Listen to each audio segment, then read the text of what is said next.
नमस्कार ओडिशा। आज जून 22 तारिख रविवार। किसी गुरुत्वपूर्ण खबर पर आसंतु नजर पकाइबा।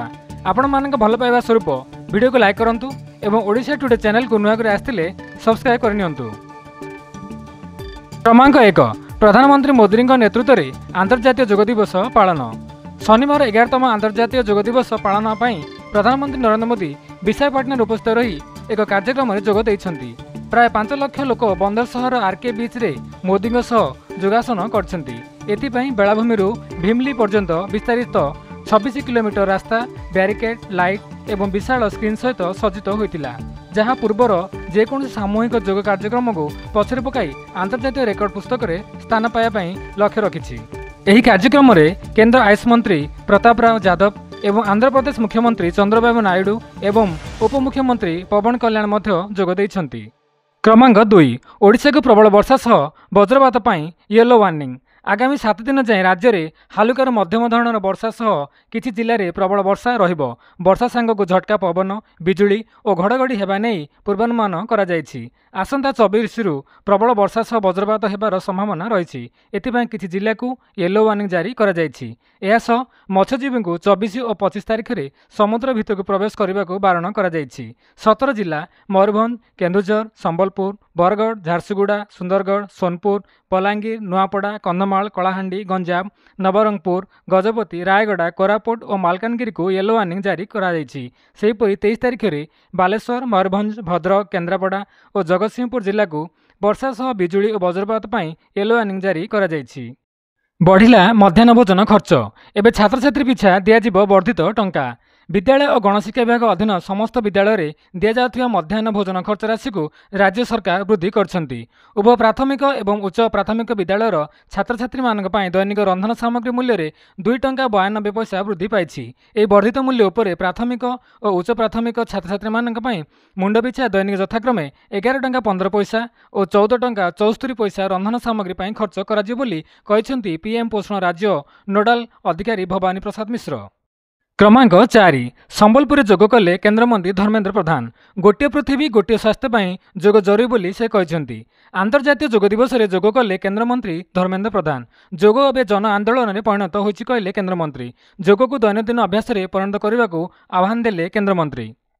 केन्द्रमंत्री कहते जोग भारतर प्राचीन संस्कृतिर एक अमूल्य उपहार। 2014 माननीय प्रधानमंत्री जून 21 को अंतर्जातीय स्तर में जोग दिवस पालन पर प्रथम प्रस्ताव देते। भारतर प्रस्ताव को 150 रु अधिक देश समर्थन देते। स्वास्थ्य एवं समृद्धि पर जोग एक सिद्ध उपचार अटे। उच्च रक्तचाप मधुमेह भली रोग को प्रतिहत करने आमको एक सुस्थ जीवनशैली को विकसित करने पड़ो। एथिपाई जातीय शिक्षा नीति में छात्र छात्री एवं शिक्षक शारीरिक एवं मानसिक सुस्थता उपरे विशेष गुरुत्व दि जाइछि। क्रमांक 5 राज्य में 92,000 सिकिल सेल रोगी 21,000 उपरे नजर। राज्य में सिकिल सेल चिन्हट हेलेनी पाखापाखि 1 लाख। एने सिकिल सेल प्रवण 21 जिला उपरे फोकस करिछि स्वास्थ्य विभाग। राज्य में 92,000 सिकिल सेल रोगी 21 जिला उपरे नजर। चिन्हट करने अत्याधुनिक स्क्रीनिंग व्यवस्था सिकिल सेल निराकरण क्षेत्र में ओडिशा उल्लेखनीय अग्रगति हासिल करिछि। प्रथम पर्याय राज्यर 21 संवेदनशील जिले में रोगर क्षेत्रस्तरीय चिन्हट स्क्रीनिंग उपरे गुरुत्व आरोप करा जायछि।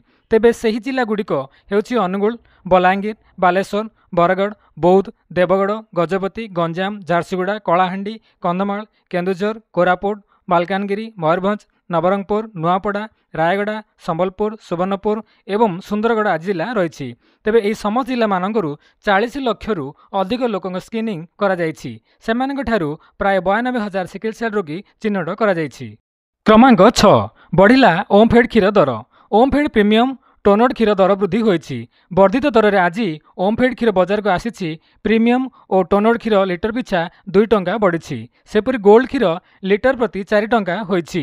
ओमफेड दुग्ध चाषी को लिटर पिछा 3 टंका अधिक दाम दिया जाउतिला बेले खाउटिंग पई ओमफेड लिटर पिछा 2 टंका महंगा होइछि। क्षीर दर वृद्धि नहीं ओमफेड पक्षरु सूचना दिया जाइछि। क्रमांक 7 इतिहास रचिले सुनापुओ नीरज चोप्रा। विदेश माटी रे उड़ाइले त्रिरंगा।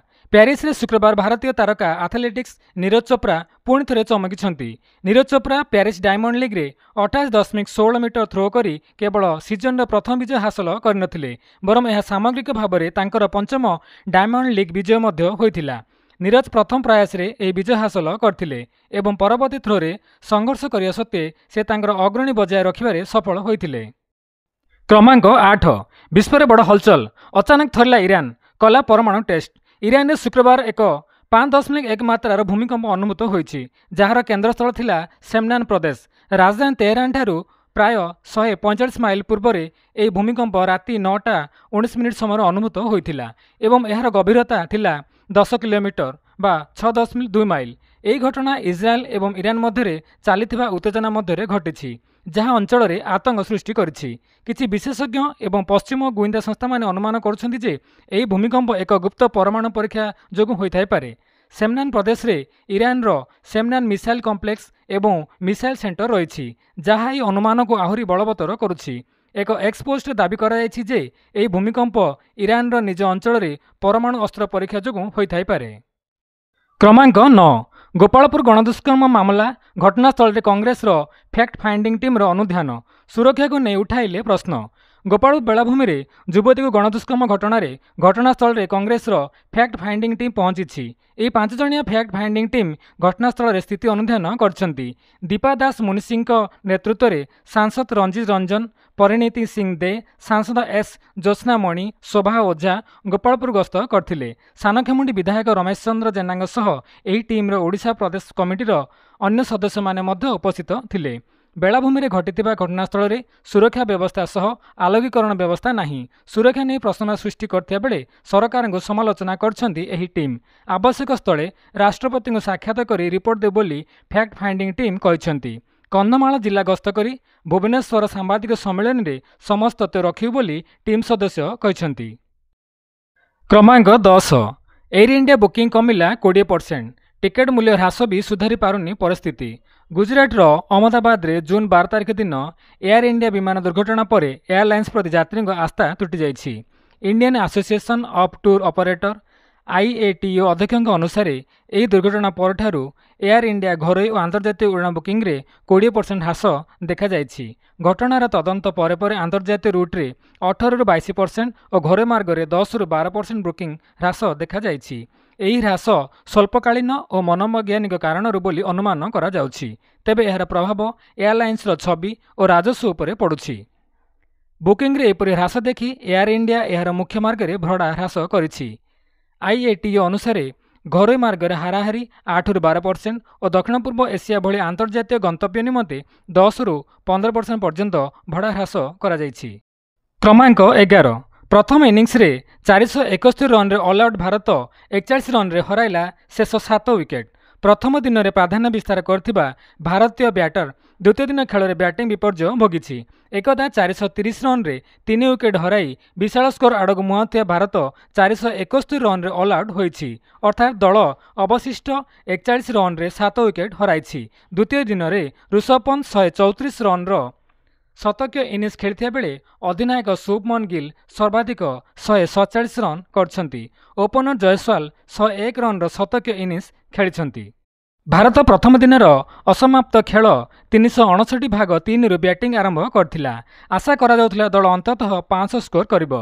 द्वितीय दिनर प्रथम सेशन रे 137 रन करी अपराजित थिबा अधिनायक शुभमन गिल और ऋषभ पंत भल बैटिंग करथिले। उभय आज चतुर्थ विकेट रे 71 रन जोड़िथिले। तेबे 430 रन स्कोर रे भारत चतुर्थ विकेट रे हराइथिला।